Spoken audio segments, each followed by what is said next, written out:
Hey friends, how not to die on a half marathon.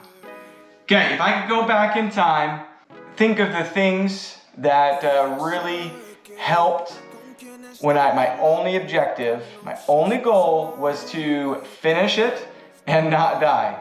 What would I do, and what would be some tips that I would give myself back then? All right, number one is make it less miserable. Make it fun.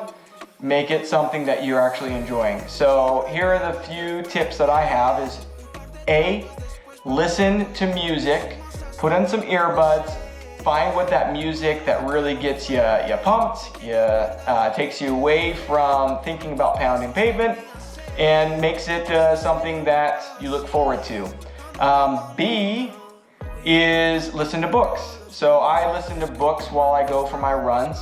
And make sure that, for me, I make sure that it's motivational stuff that makes me learn and improve myself.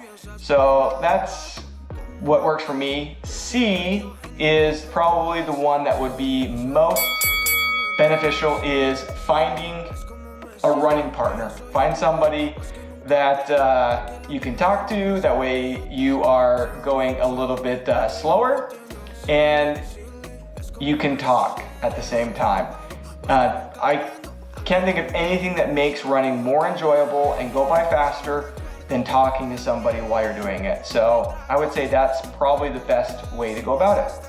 All right, so that's number one, is you've got to make it something that you look forward to and it's not miserable. All right, number two is you've got to spend more time on your feet. When I go back to when I first started, it was never my heart, it was never my lungs. It always came down to my feet hurting, my muscles starting to get really exhausted, my ligaments starting to wig out on me. Those would be some of the biggest reasons why I thought I couldn't finish or that I was gonna die, was because of how much pain I was going through. So the only way to counteract that is being on your feet more. So I would say majority of people, a half marathon is going to take them 2+ hours. So find some good pair of shoes, running shoes, and just get going. Work your way up to where you can be on your feet, either walking, speed walking, hiking, running, something where you're on your feet for 2+ hours and it no longer feels like really painful. So endurance, build up your endurance on all your muscles and joints and everything that come with running. All right, that's number two. Number three is develop some sort of post-run or a pre-run routine, something that can keep you healthy. And so for me, over the years, I've developed routines, as well as I've bought stuff that helps with recovery.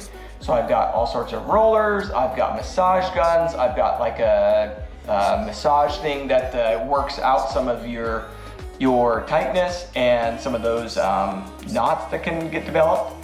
And then also I buy Epsom salt, and I take Epsom salt baths probably once a week after a really hard week for me. So make sure that you're doing some sort of recovery where you're injury free, because that's probably one of the other big things that's going to make it where you don't show up to that start line. All right, this one's more of a pro tip, but I have it a fourth, and that is find over time what works eating wise for your stomach. I can't tell you how many people I've seen where they start their race and cramps happen, stomach issues, digestive issues. That is probably, besides injuries, I would say the second biggest reason why people don't finish.